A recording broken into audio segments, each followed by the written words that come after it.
আলাপ কণ্ঠ গল্পের সুরে জমজমট রাত। বিকেল থেকে আকাশে মেঘ জমেছিল। এ জনপদের সবাই বেলাবেলি মাঠ থেকে ফিরে এসেছে। গরু ছাগল গোয়ালে বাঁধা, মাঝে মাঝে দমকা বাতাস বইছে। যে কোনো মুহূর্তে ঝড় শুরু হতে পারে। বহু লোকই জমায়েত হয়েছে খাবারির বিরাট তহজিলে। অবসর কাটানোর এমন সুযোগ রোজ রোজ পাওয়া যায় না। তাই কেউ তামাক খাচ্ছিল, কেউ গল্প গুজবে রত। কয়েকজন শন দিয়ে দড়ি তৈরি করছিল। আরশাদ খা প্রথমে সবার দৃষ্টি আকর্ষণের জন্য জোরে কেশে নিলেন। কলগুঞ্জন একটু স্মিত হলো, কারণ এ গ্রামের সবাই জানে আরশাদ খা এবার কিছু বলবেন। গ্রামের তিনি মুরব্বী, বয়স 60-এর বেশি। দাড়ি পেকে সাদা হয়ে গেছে, কিন্তু দেহটি এখনো মজবুত। করিম, আরশাদ খা সম্বোধন করলেন। যে ইন্সপেক্টর সাহেব গেছে গা। করিম আর একজনের সঙ্গে গল্প করছিল। হঠাৎ বাধা পড়ায় বিরক্ত হলো, তাই অবহেলা মিশ্রিত স্বরেই জবাব দিল, যে গেছে গা। কি কইলেন তিনি? কি আর কইব, কয় আপনারা সমবায় সমিতি বানান, ফসলের ভালো দাম পাইবেন, কর্জ পাইবেন, মহাজনের কাছে জমি জিরাত বন্ধক দেওয়ান লাগবো না। এইসব হাবি যাবি কথা। তুই কিছু কইলি? কি আর কইতাম চাচা, এই কথা কতই শুনছি, আপনিও শুনছেন। আমরা গা পাতলাম না, কইলা গেছে ইন্সপেক্টর সাহেব। যাক দে। তারপর আরশাদ খা আকাশের দিকে চাইলেন। তার মুখ দিয়ে অজান্তে বের হলো, করিম জোর তুফান আইতে পারে। এক কথায় করিমের মুখে শঙ্কার ছায়া পড়ে। অন্যরা খোশ গল্পে মশগুল, তারা কিছুই শুনল না। আরশাদ খার আশঙ্কাটাই সত্য। হঠাৎ বাতাস বন্ধ হয়ে গেল, স্তব্ধ হলো সমস্ত পৃথিবী। জোরে তুফান শুরু হবে, এ তারই পূর্বাভাস। আরশাদ খার উপদেশ মতো তাই যে যার বাড়ির দিকে ছুটল। দহলিজ আবার শূন্য। একটু পরে শুরু হলো ঝড়। সমস্ত সৃষ্টি যেন উলট পালট হবার উপক্রম। শনশন বাতাস গাছপালার উপরে, টিনের ঘরে খরচ চালে আশ্রে খেয়ে পড়তে লাগলো। শত সহস্র দৈত্য যেন নির্মম আক্রোশে সব চুরমার করে অগ্রসর হচ্ছে। ক্রোধে বিকশিত দৈত্যকুলের দন্তপাটিরূপ বিদ্যুৎ আকাশের এক প্রান্ত হতে অন্য প্রান্ত পর্যন্ত খেলে যাচ্ছে। সমস্ত গ্রামবাসী ঘরের কোণে আশ্রয় নিয়েছে। দোয়া দুরুদ পড়ছে বর্ষিয়ানরা, কিন্তু ঝড় আর শান্ত হতে চায় না। ইসরাফিলের সিংগার আওয়াজের যেন পৃথিবী দীর্ণ বিদীর্ণ হচ্ছে। ওদিকে কুটিল রাতের থাবার নিচে সমস্ত গ্রাম মোহমান। সমস্ত রাত এ প্রলয়ের মধ্য দিয়ে অতিবাহিত হলো।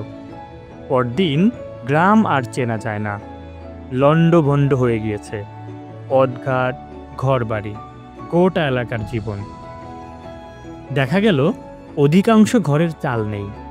গ্রামের প্রায় সবাই দরিদ্র। তাদের খড় ঘর, ঝড়ের দাপটে সেসব এদিক ওদিক উড়ে গিয়েছে। ঘরে ঘরে হাহাকার। ঝড় থেমেছে, কিন্তু আকাশে তখনও জমাট মেঘ।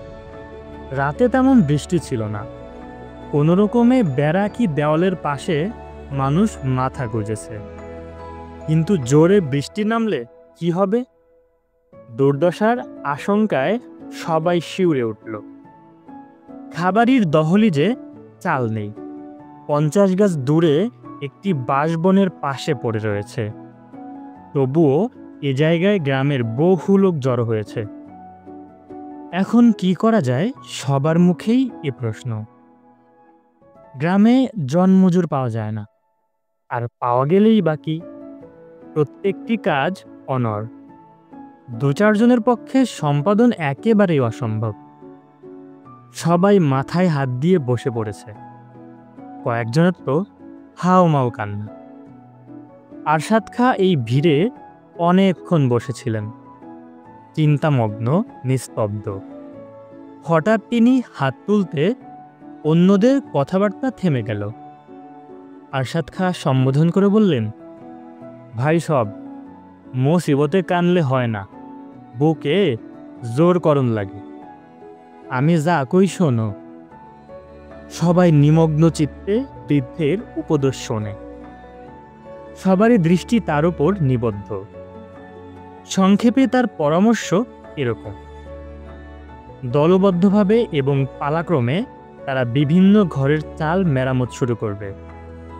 প্রথমে বড় বড় কয়েকটি ঘর, যেন বৃষ্টি হলে অন্য গৃহহীনেরা আশ্রয় নিতে পারে। তারপর অন্যান্য ঘর। গ্রামের 600 চাল উড়ে গেছে, কিন্তু জোয়ান লোক আছে 1000। তারা একত্রে কাজ করলে কয় দিন আর লাগবে উঠাতে?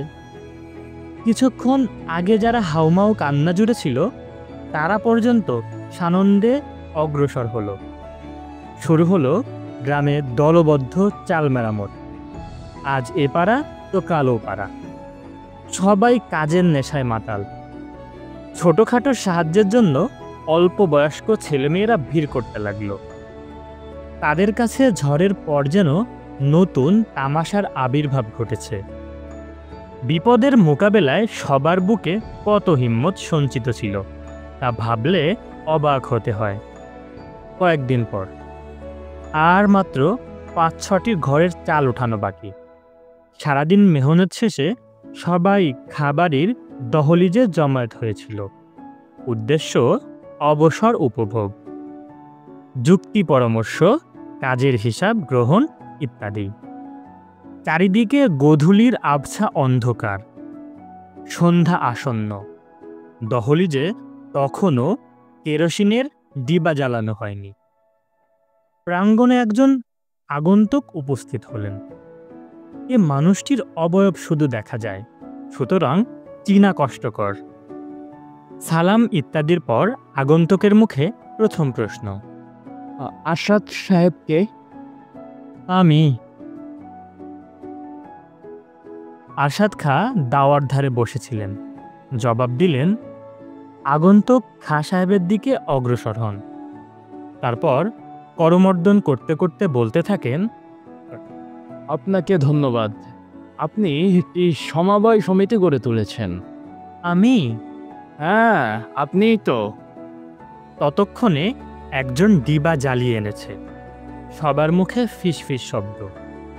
কোঅপারেটিভ ইন্সপেক্টর, কোঅপারেটিভ ইন্সপেক্টর ইনি। স্তম্ভিত আরশাদ খাঁ, মনে তার অস্বস্তি। তিনি বলেন, আমি সমবায় সমিতি করেছি। হ্যাঁ হ্যাঁ, আপনি নয়তো কে? কেন ইন্সপেক্টর সাহেব? আপনিই গড়েছেন। প্রত্যেকের কাজ সবাই মিলে করা, এটা তো সমবায়। আপনি যে কাজ করলেন এর আমরা কি নাম দিতাম জানেন? কি দিতেন? সমবায় গৃহনির্মাণ ও সংস্কার সমিতি। কাজ কইলেন হুজুর? হ্যাঁ হ্যাঁ, ঠিক এরকম সমবায় ফসল বিক্রয় সমিতি, সমবায় ঋণদান সমিতি হতে পারে। দাড়িতে আঙ্গুল চালাতে চালাতে আরশাদ খাঁ বললেন, তা আগে কইলেন না কে? এইসব ভ্রাতৃত্ব মৈত্রীর বড় বড় কথা কি আমরা বুঝি কন? সেই দিন কি কইছিলেন? সব বুঝবেন, কিন্তু আজ আমি আসি। অনেক দূরে বাসা। আজ এ পথে আসতে আসতে আপনাদের কথা শুনলাম, কাল আবার আসবো। আইসেন কিন্তু হুজুর, অহন বুঝতাছি তুফান খুব সবক দিয়া গেছে গা। নিশ্চয় আসবো। আগন্তুক বিদায় নিল। এখানে কিন্তু কলগুঞ্জন আর থামে না। রাত গড়িয়ে যায়। নানা আলোচনার পর আবার হঠাৎ স্তব্ধ আসে।